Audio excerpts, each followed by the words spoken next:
Yo, salut tout le monde, c'est FinFitCat à l'appareil, j'espère que vous allez bien. Aujourd'hui, on va se retrouver pour un nouvel achat manga. Ça fait super longtemps que j'ai plus fait une vidéo achat manga, que j'ai plus prononcé ces mots. Et donc, je suis vraiment très content de vous retrouver pour une vidéo achat manga.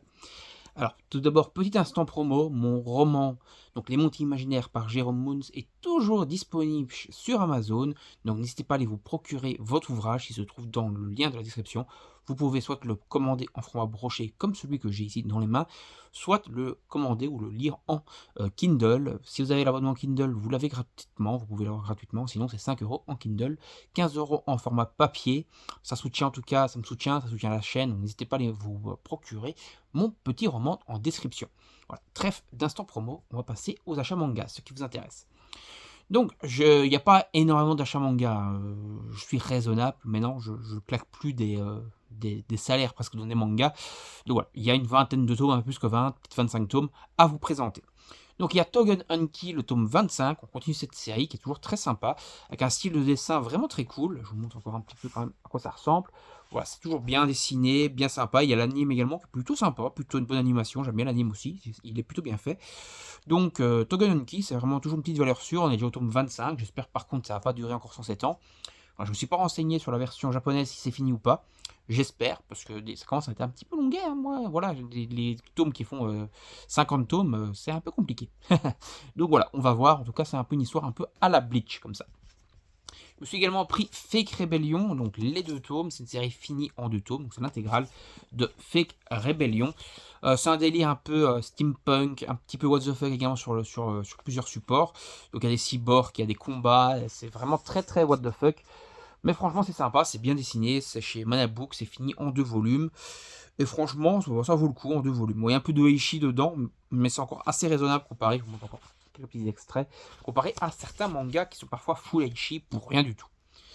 On a également Men of Rust. Men of Rust, c'est le tome 1, donc c'est une série qui vient de commencer. Ça va se terminer en 4 volumes, c'est pour ça que je l'ai pris. C'était pas une série trop longue, c'est écrit derrière, je pense d'ailleurs. Voilà, série en 4 tomes. Donc je me suis dit, voilà, je vais prendre. Ça a l'air d'être un style de dessin, j'ai pas encore lu, mais c'est un style de dessin un petit peu à la Fire Punch, je trouve, sur certains points. À l'auteur de Chainsaw Man et de Fire Punch, quoi. Et du coup, franchement, ça a l'air stylé. Donc il va falloir que je regarde. Je pense que je lirai l'intégralité quand j'aurai les 4 volumes sortis. Le volume 20 de Moriarty, Moriarty, le grand rival de Sherlock Holmes. On continue du coup les histoires de Sherlock Holmes, enfin de Moriarty du coup, même si Sherlock Holmes est présent dans certains tomes. Je ne vais pas vous spoiler davantage, mais en tout cas c'est très sympa. Et donc en fait on suit un petit peu un méchant. En fait c'est un peu un anti-héros, c'est-à-dire que les criminels par exemple qu'il va trouver, qui font des crimes, lui il va pas hésiter à les tuer, alors que Sherlock Holmes c'est facile de les arrêter, les remettre sur le droit chemin, etc. Lui il va essayer de les buter quoi. Donc c'est un anti-héros, mais c'est très sympa à suivre. Il y a également l'anime qui est plutôt cool.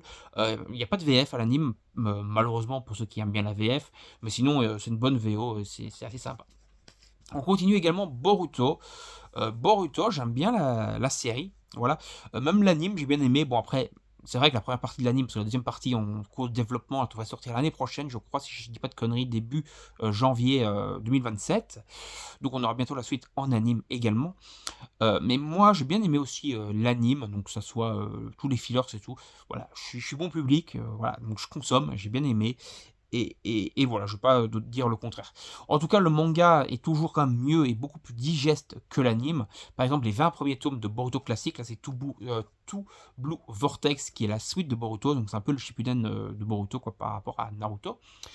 Donc la première partie, donc les 20 tomes, en réalité, ça doit peut-être faire, donc la série, je crois qu'elle fait 290 épisodes, donc 290 épisodes. Désolé, je suis belge. Et je crois qu'en fait, il doit peut-être avoir 90, donc 100 épisodes maximum, qui sont dans le manga, dans les 20 premiers tomes. Après, c'est 100, 180, 190 épisodes de fillers. Donc c'est comme beaucoup de fillers dans Boruto. Et donc ici, il n'y a pas encore d'anime.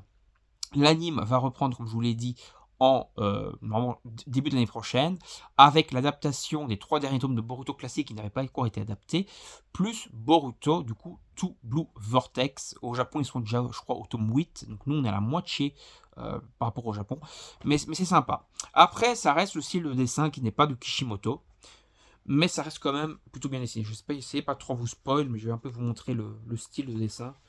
Hop là. Ça reste le style un peu des premières séries Boruto, hein. Mais franchement, moi j'aime bien le style, voilà. Certaines personnes gueulent là-dessus en disant ouais, c'est pas du Kishimoto, c'est autre chose. C'est qui fait encore? C'est Mikio Ikemoto, donc c'est Ikemoto qui fait le dessin. Mais franchement, je trouve qu'il fait le café, voilà. Je crois qu'Ikemoto c'est un assistant j'allais dire Mashima c'est Fairy Tail, je dis n'importe quoi, de Kishimoto, je peux bugger dans ma tête là. On continue également Black Clover. Black Clover qui est dans son dernier arc depuis un bon moment au niveau du manga. Je pense que le tome 38, on va peut-être avoir un 39e, grand max un 40, je pense. Ça va s'arrêter bientôt. Le tome 37 ici est très copieux, donc il fait à peu près 270 pages. Donc franchement, un tome déjà bien copieux comparé à d'habitude. Et on est vraiment, je crois, dans le dernier combat. Donc je pense vraiment, peut-être même que le tome 38 sera le dernier, hein. Au Japon, je sais que c'est pas encore tout à fait fini. Je crois qu'ils sont à peu près dans le tome 38, quand même assez loin. Mais je pense vraiment qu'on arrive de la grosse bataille finale. Donc vraiment, on est très très proche de la fin de Black Clover. Par contre, toujours pas de nouvelles pour la reprise de l'anime. Donc l'anime qui adapte à peu près, si je dis pas de bêtises, les 27-28 premiers tomes de Black Clover. Donc il y a encore 10 volumes après qu'il faudra adapter. Bon, il faut peut-être faire comme Boruto, ils vont encore attendre qu'il y ait pas mal d'avance, voir que la série en manga soit finie, pour reprendre, comme ils ont fait un peu aussi avec Dragon Ball Super, hein. Comme vous le savez, l'arc Moro va arriver, donc on approche de la suite de Dragon Ball Super, ils sont quand même pas mal attendus. Alors encore une série en 2 tomes que je me suis pris, Idol Escape, j'ai pas encore lu. C'est un thriller, je crois que ça se passe sur une île, ça a l'air plutôt sympa. Le style de dessin est plutôt cool, c'est fini en 2 tomes. Voilà, ça mange pas de pain. Je crois qu'il y a une bonne conclusion. D'après ce que j'ai vu, c'était pas, ça s'arrête pas sur un cliffhanger sans fin. Il y a vraiment une fin et tout. Donc voilà, ça me tarde de lire. Moi j'aime bien les thrillers en général, donc ça sera plutôt sympa. Alors je continue également Ayoashi, on n'en parle pas plus que ça, tout le monde connaît Ayoashi, c'est un manga de foot, mais à la différence de Blue Lock, on a un peu plus de, comment dire, de côté tranche de vie dedans, donc un peu plus, voilà, on va dire que Blue Lock c'est un délire arcade, niveau, voilà, dans les jeux vidéo qu'on dit arcade c'est un gameplay chelou, là c'est un petit peu un gameplay chelou, donc dans Blue Lock c'est arcade, et là c'est un gameplay plus réaliste, c'est-à-dire le foot est plus réaliste, il ne shot pas des techniques qu'il faut exploser limite le goal parce qu'il shoot comme un dingue dedans, c'est plus réaliste, et en plus à côté de ça tu as plus de tranches de vie, alors que Blue Lock c'est vraiment football, on s'entraîne, on se dépasse, etc. Les deux sont bons, mais les deux sont dans un genre différent, quoi. C'est ça que je veux dire. On continue également Valkyrie Apocalypse avec le tome 25. Encore une fois, là, je me demande si ça va bientôt se terminer, parce que c'est un manga avec plein de bastons et tout. Après, on apprend beaucoup sur les personnages, on apprend sur les dieux, etc. Donc c'est intéressant. Mais il serait peut-être temps que ça se termine aussi, que pas faire 117 millions d'années. Normalement, je crois que j'ai également... Non, je pense que je l'avais acheté avant de cet achat-là, donc je pense pas que je l'ai dans la file. Oui, parce que je fais également, enfin c'est ma compagne surtout qui fait Valkyrie Apocalypse, Jacques l'Éventreur. Mais c'était déjà acheté avant, donc c'est déjà rangé. Donc Blue Lock, je parlais voilà, justement de Ayoshi et de Blue Lock. Donc voilà, Blue Lock, le côté plus shonen, plus what the fuck dans les techniques vraiment très shonen. Donc voilà, Blue Lock, c'est très sympa, c'est très bien dessiné aussi. Je crois que c'est dessiné par l'auteur de Jagan, que j'aime beaucoup. Si vous entendez un peu de bruit, vous inquiétez pas, c'est le chat qui est occupé dans son bac. Alors on a Kagurabashi, j'ai réussi à le prononcer.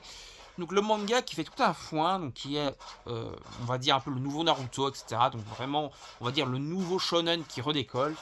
Putain, il est occupé vraiment à déménager, là, c'est vrai. Donc Kubarashi, voilà, c'est le nouveau gros shonen très connu qui vient du Japon. Le style de dessin est toujours sympa. J'ai pas encore lu ce volume-là, donc je peux pas vraiment en parler.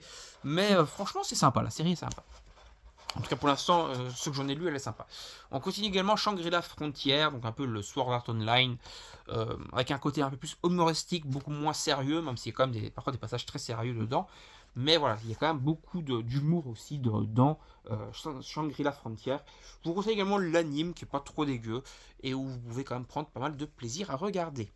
Alors, on a également le Witch Watch. Witch Watch qui par l'auteur de Astra Lost in War, donc c'est-à-dire qu'ils sont perdus dans l'espace. Ici c'est beaucoup plus délire, donc on se retrouve avec un humain, je crois si je dis pas de conneries, qui est protégé par une sorcière, il y a également des orques, etc. On va dire qu'il y a un peu plein de créatures fantastiques qui sont dissimulées dans le monde des humains, donc des orques dissimulés sous forme d'humains, des sorcières, etc. Et on va suivre un peu ce schéma-là avec beaucoup d'humour dedans, beaucoup plus d'humour que dans Astra Lost in War, c'était beaucoup plus sérieux. Mais voilà, le style au dessin de l'auteur me fait toujours plaisir. Et il faudra que je continue à lire la série parce que je ne suis pas à jour hein, dessus. Là, c'est le dernier sorti. Mais franchement, c'est pas mal. En tout cas, du peu que j'en ai lu pour l'instant, c'est pas mal. On continue également Shy. Donc le manga de super-héros, un peu My Hero Academia, mais avec un super-héros par pays. Il y a beaucoup plus de héros en fait hein, dans My Hero Academia, parce que c'est vraiment, je crois que 80% de la population, je crois que dans My Hero Academia a des pouvoirs, et qu'il y a seulement 15% qui n'en ont pas. Et sur les 85%, tout le monde ne devient pas super-héros, mais il y en a qui le deviennent. Donc il y en a vraiment énormément, en tout cas, de super-héros potentiels dans My Hero Academia. Ici, on a un super-héros par pays. On suit le super-héros du Japon qui s'appelle Shai, parce qu'elle est timide, tout simplement. Et il y a vraiment pas mal de mélange dans la série. C'est-à-dire qu'on va avoir des côtés un peu plus légers, mais aussi des côtés beaucoup plus sérieux, et parfois même un peu avoir la larme à l'œil avec certains personnages qui risquent de mourir, etc. C'est vraiment très sympa, Shai, je vous le conseille. Après, ça commence peut-être à être un peu longué. On est déjà au tome 27. Encore une fois, ça commence parfois à être un peu longué. Alors, j'ai fini la série, c'est le dernier volume de le livre des multivers, si je prononce ça super bien, Super Side Rising, qui est dessiné par Boichi. Donc, Boichi, on nomme plus, hein, c'est Sukenrock, etc. Donc, c'est un très bon dessinateur. Son dessin est toujours génial dedans. Je vais lire la série, je n'ai pas encore lu la série, j'ai les 4 tomes maintenant, donc je vais pouvoir me la lire parce qu'elle est finie en 4 tomes. Et voilà, je sais juste que le style de dessin est vraiment très très cool et qu'il y a pas mal de combats vraiment épiques dedans, donc voilà, ça m'intéresse de terminer. Le dernier volume également de Brave Belle, le tome 6, donc chez Doki Doki, série terminée en 6 tomes du coup. Pareil, j'ai pas encore lu, donc c'est fini, donc je vais sûrement m'enchaîner les 6 tomes. Je sais juste qu'il y a pas mal de combats dedans, pas mal de bastons, un peu de thriller aussi, donc ça a l'air quand même très intéressant. Donc voilà, je pense que je vais bientôt me lire ça. On a également le tome, j'allais dire fini la série, non on n'a pas fini encore la série, c'est pas encore terminé je pense qu'au Japon même c'est pas encore fini, c'est Shadow Ois. Donc Shadow Ois c'est une série qui fait un peu penser à The Promised Neverland, sur certaines mécaniques, c'est surtout ma compagne qui les lit ceux-là, donc je suis pas vraiment à jour, j'ai lu que quelques volumes, mais dans le peu que j'ai lu moi-même en tout cas, j'aime bien, voilà, c'est plutôt sympa, c'est un peu thriller aussi, mais niveau fantasy, magie et compagnie, et je sais que ma compagne elle adore, donc je pense que vous pouvez vous les procurer sans trop de soucis. Et déjà le dernier volume du coup de cet achat manga, qui est Failure Frame, le tome 11, un isekai chez Mehan, avec des dessins vraiment très sympas. Moi je suis fan d'isekai, d'ailleurs mon roman, que j'ai foutu où il est là, mon roman c'est un isekai, voilà, j'adore les isekai, et donc je suis content quand j'en ai dans les mains. Donc Failure Frame, c'est très sympa. Il y a également un anime, il me semble, j'ai pas vu l'anime, mais je suis quasiment sûr qu'il y en a un. Et donc il faudrait aussi que je regarde une fois l'anime pour voir ce que ça donne. Alors, niveau Isekai, après niveau Isekai, il y en a tellement, hein, si on veut déjà tous les mangas et puis tous les animes, il faudrait 2 vies pour pouvoir tout terminer. Donc voilà. Après, c'est assez épique, c'est plutôt très sympa. Failure Frame, que je vous conseille du coup de vous procurer si vous aimez les Isekai. Ou est-ce qu'on dit les Isekoi? Non, je pense pas qu'on dit Isekoi, je crois que c'est Isekai. Allez, on va s'arrêter là pour cette vidéo. N'hésitez pas à vous abonner à la chaîne, à liker, partager sur vos réseaux sociaux et à mener votre avis sur l'achat manga en commentaire. Et moi, je vous dis salut tout le monde, à la prochaine. On se retrouvera pour un prochain achat manga, voire d'autres vidéos. Salut, salut!